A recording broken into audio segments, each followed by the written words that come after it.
Okay, here we are with the chard, which does not look very happy right now. And I thought I would give you a little view of something that doesn't look good. A lot of times you see on Instagram or Facebook or, web pages, pictures that look just beautiful of farms, and not a lot of things which I call more realistic version of the other side, the things that don't look perfect and trim and organized. And here I've kind of neglected this patch of chard that I planted back in November, because pretty close to immediately it started with an aphid infestation, and I never got around to dealing with it, and it's never gotten better. The chard seems to get these black aphids, and they come in and sort of just destroy the plant pretty quickly.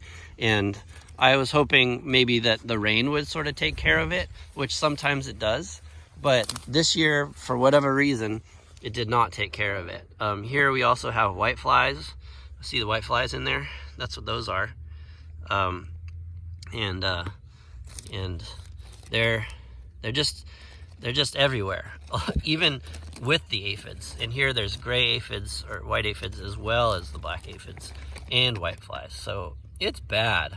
And that's one reason why I've neglected it, is because A, I was hoping that it might improve, and B, I had thought that possibly I could come in here and do something with it. But instead, it's just become a bit of a pretty big area where there's a lot of aphids and whiteflies and other things, which is not the best situation ever. But it's not the worst either.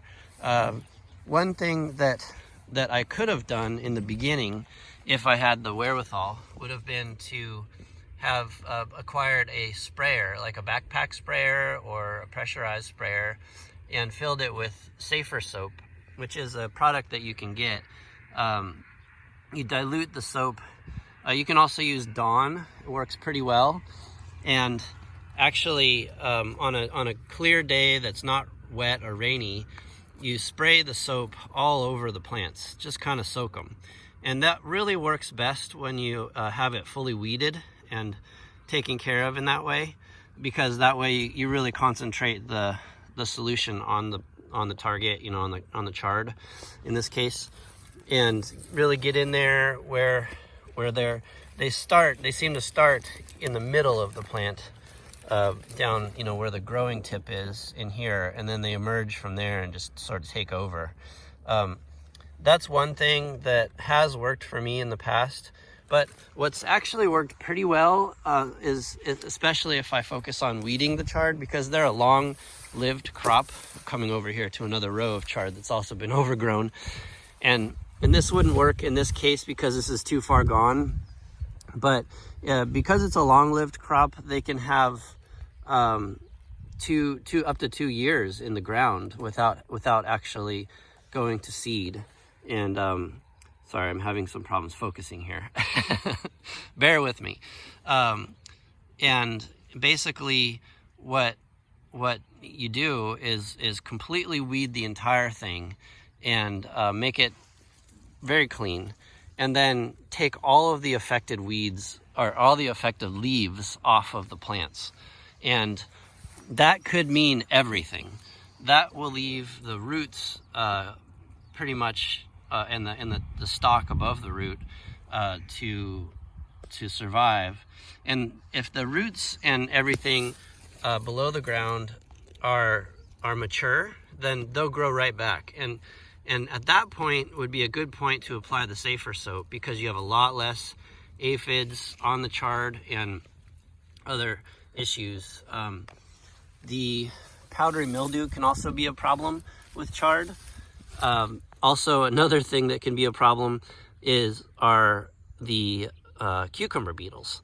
So all of these different things can really destroy your chard crop.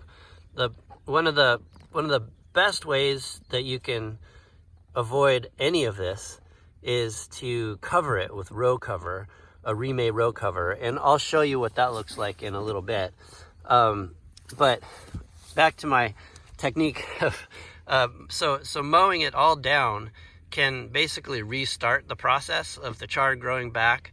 And if the weather's right and the crop is healthy, you give it a little bit of extra compost or aged manure around the edges. Just don't contact it with the actual plant parts. You can see some results pretty quickly. They'll grow right back, and sometimes, and like probably 7 times out of 10, won't have aphids on them, won't have powdery mildew, won't have cucumber beetles. They're a lot, the leaves grow back a lot tougher, and so they're not as delicious. They're still really good, but they're more beautiful, and so people actually want them even more. Chard is a beautiful plant, and it's just so vibrant and colorful. I love it, but when it looks like this, it's not so much fun. So I thought I'd show you this because it's a good example of some integrated pest management techniques, and there's a lot of different things you can do to manage chard. Obviously here you can tell that I haven't done any of them. And I'm going to say that it's just for your sake. So as an example of what not to do. But everybody's got a little bit of a different way of doing it, and this is a few different things that has helped me figure out how to do it. Every now and then when I get around to it, I actually do, but most of the time I let nature take its course. We're getting ready to mow this down pretty soon and be putting in something that doesn't have any potential aphid issues. So anyhow, that's enough of that, and we'll see you in another video soon.